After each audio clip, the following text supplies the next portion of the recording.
Gravy are just about ready. Before we do that, let's move toward barchart.com and get a look at our futures. It's going to be a pretty day outside, so we'll dispense with ag weather if you don't mind. Taking a look at December corn, down 1 3/4, 421 1/4. January beans, 11.53 3/4, up 7 3/4. March Kansas City hard red winter wheat down 1 1/2 at 568. Even money.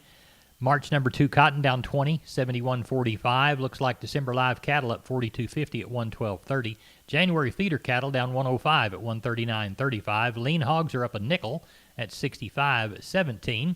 And your December West Texas Intermediate crudes up 90 at 42.26. Neighbor, there's your commodities of ag interest. Neighbor, I'd hazard a guess that many of you have never seen rice growing in a field unless it was on a video. I've seen it in Arkansas, and I've seen it down here on the Texas coast. Of course, I live in Fulton. You can travel just about an hour, and you can see it in fields up there or around Baytown, places like that, Bay City, places like that, Ed and El Campo. Big rice elevators also. That's what we're talking about, rice, anyway, on today's edition of Texas News and Views with my friend Tom Nicoletti. Tom, talk to us. This season's rice crop bringing exceptional yields. I'm Tom Nicoletti with Texas News and Views from the Texas Farm Bureau Radio Network. More in a minute. Conventional wisdom says that you get what you pay for, and conventional wisdom is right. You won't find Crystalix in the bargain aisle, but it will always get optimal performance out of your cattle. Whether you feed it in a steel or plastic barrel or our sustainable single-trip bio barrel, Crystalix is more than just a supplement. It's an investment. With Crystalix, performance is served.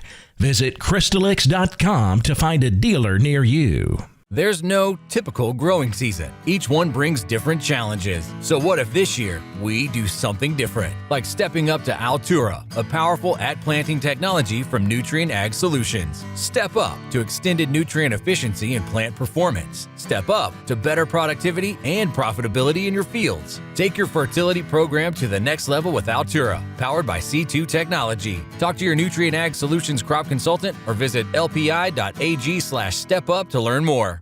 For today's program, we go to Wharton County in southeast Texas, and we catch up with rice farmer Tim Gertzen. And he is on his farm harvesting his second crop of the season. It's called the ratoon crop. And Tim, tell us how that harvest is going, what the rice looks like. The rice looks really good. We've had great weather over the past few weeks.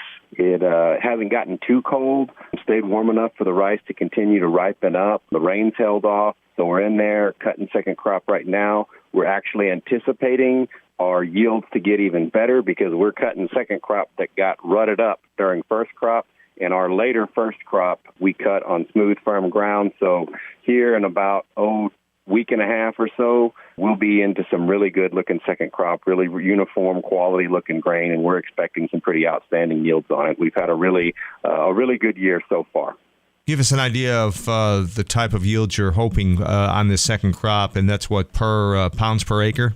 Yes, we're talking pounds per acre, and so right now on the stuff we're cutting that was rutted up, we're seeing second crop yields in the 2,000 to 3,800 pound per acre range, and as we get into our better stuff, we're expecting that to go up into the 4,000 to 5,500 pounds per acre range, which is a really good second crop. That'll give us a total two-crop yield that will be touching on the 15,000 to 16,000 total range, which is an exceptional year. That's not a good year. That's a great year for the Texas rice crop this year. And what do you attribute that success? We had great success mostly due to the weather this year. We didn't have an overly hot summer. 80 degrees in the evening is kind of a trigger point. We need it to get down below 80 degrees for most of the growing days in the summer and cool off to keep quality good, and that happened. So we had some pretty decent quality, and we had some really excellent overall yields this year. Tim, what about your rice crop? Where does it head after you harvest it there in the field? What's your market? So right now, while we're cutting our second crop, we're also loading trucks out.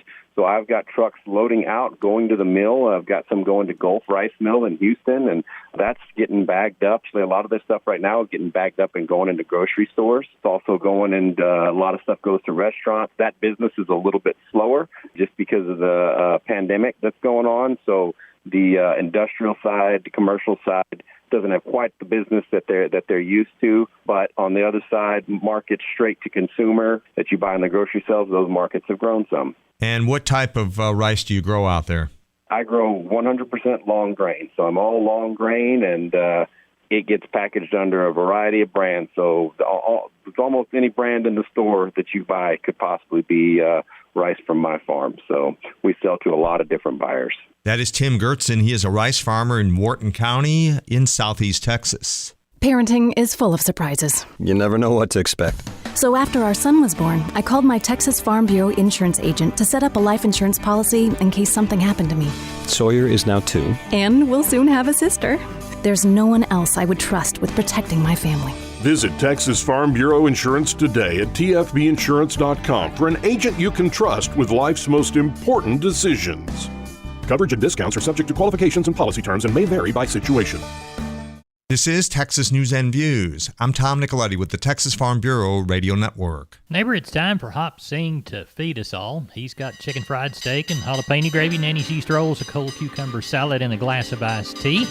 Henry Pickett's going to eat with us. That's Henry Pickett from Abilene Livestock. They had a great sale yesterday. In fact, Henry, you said you were tired, but it was a really good kind of tire, didn't it? Oh, yeah. We had a really big run yesterday for Abilene. We ended up with 1,435 cattle, about 470 cows. Looked like all the markets were steady to up $3 to $5, and had lots of active bidding, and everything went well. Good. Let's walk the pens, talk about some of the shiny consignments you had. Well, we had one deal of 80-something head of lighter calves. They weighed from 315 to 550, and we had those 325-pound calves. Some of them bring close to $2. Some 4-weights bring $1.70, and that'd be on the steers. Then we had some big consignment of different replacement cows to go back to the country. We had some bred cows bring $1,100-1,200. They were long bred. So you had a great start, a good week, pretty weather to do it in. What do you see for next week? We've already got a few calls if this weather will hold out,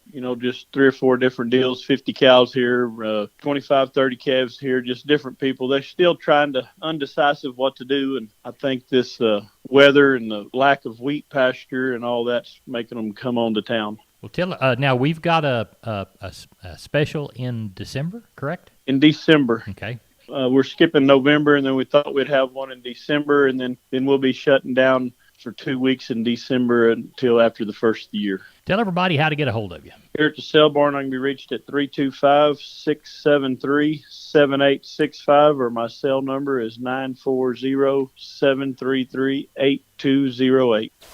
Where has the Pioneer Audio Tour taken me today? I'll give you a hint. In my left hand, I'm holding a clump of soil. And its color? Red.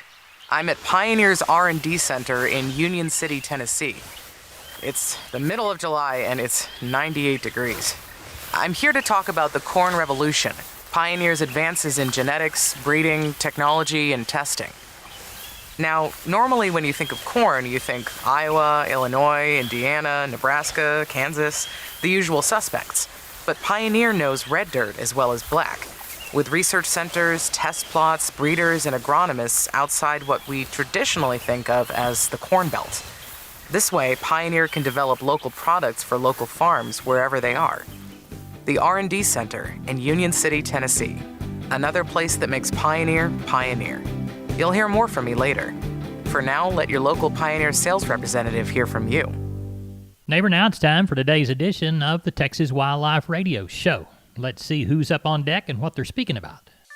Whooping cranes in Texas. I'm Jessica Domel with the Texas Wildlife Radio Show on the Texas Farm Bureau Radio Network.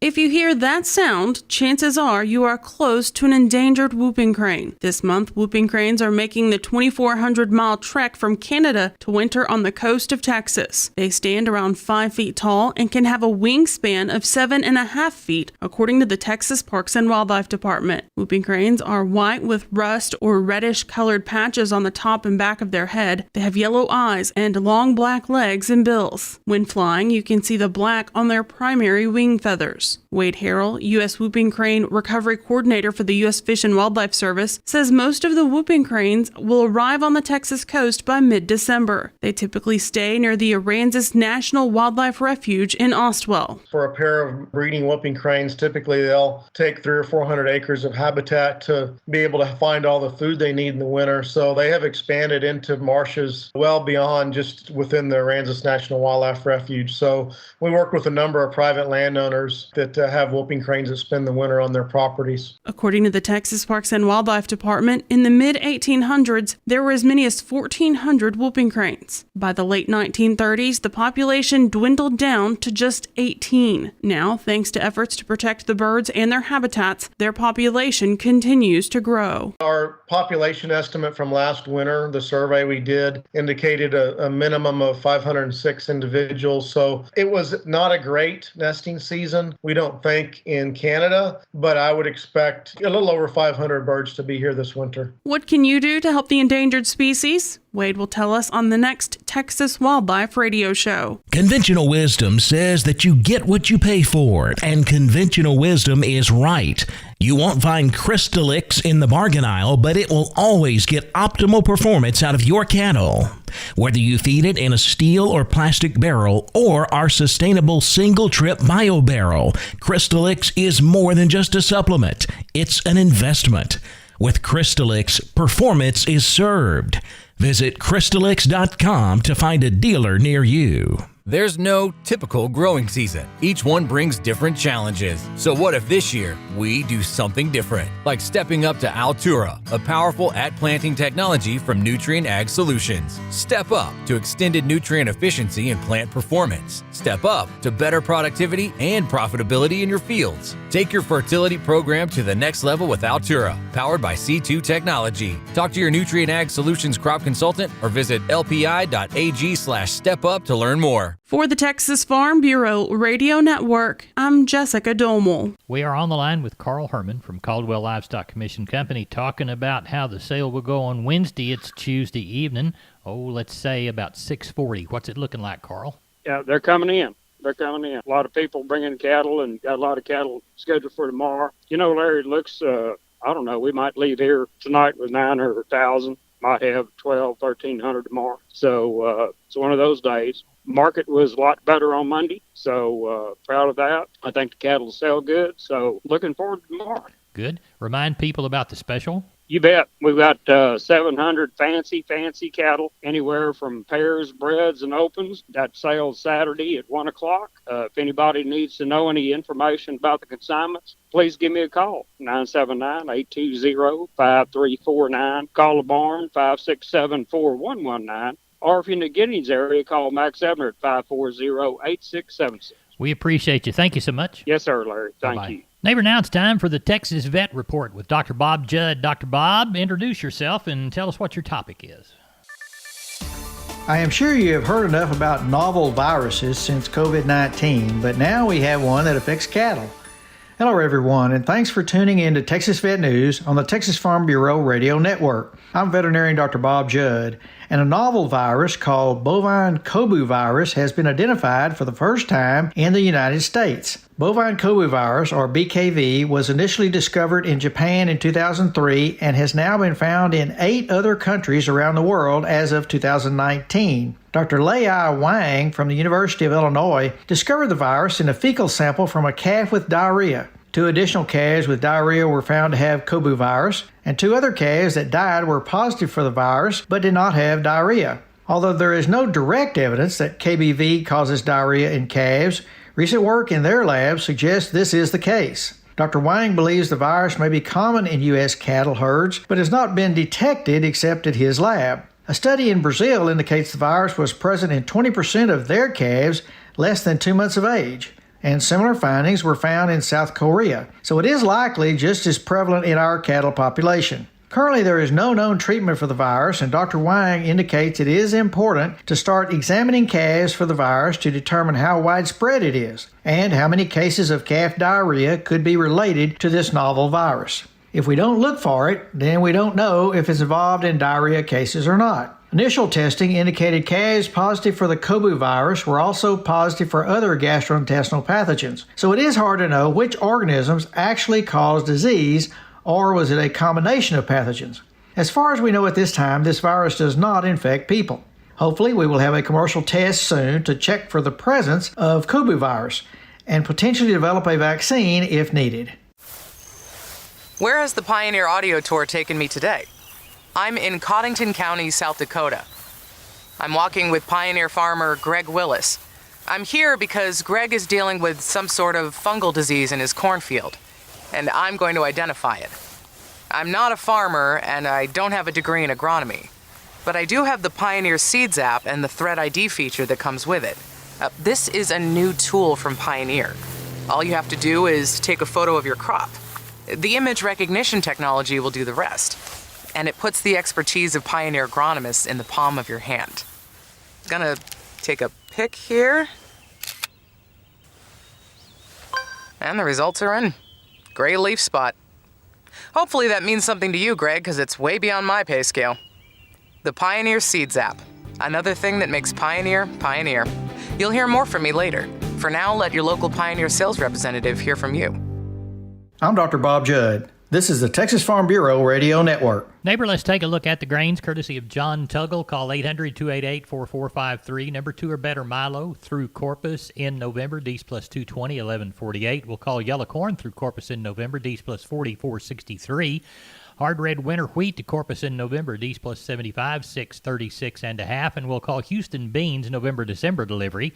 January less 15, 1131. The formula for success is a simple one. Put strong in, get strong out. That's why cotton growers looking to improve yield potential plant Delta Pine Grand Cotton, featuring 100 years of proven yield potential and exclusive genetics in every bag. Strong is a legacy all its own. Protect yours with strong cotton from Delta Pine. Always read and follow IRM where applicable, grain marketing and all other stewardship practices and pesticide label directions. Neighbor, let's take a look at Texas cotton. Looks like we moved 2,694 bale of East Texas, 4,647 bale of West Texas, 7,341 total. Average price across the board, $66.10 by the hundredweight. Neighbor, that's it for Down on the Farm. Good day to you.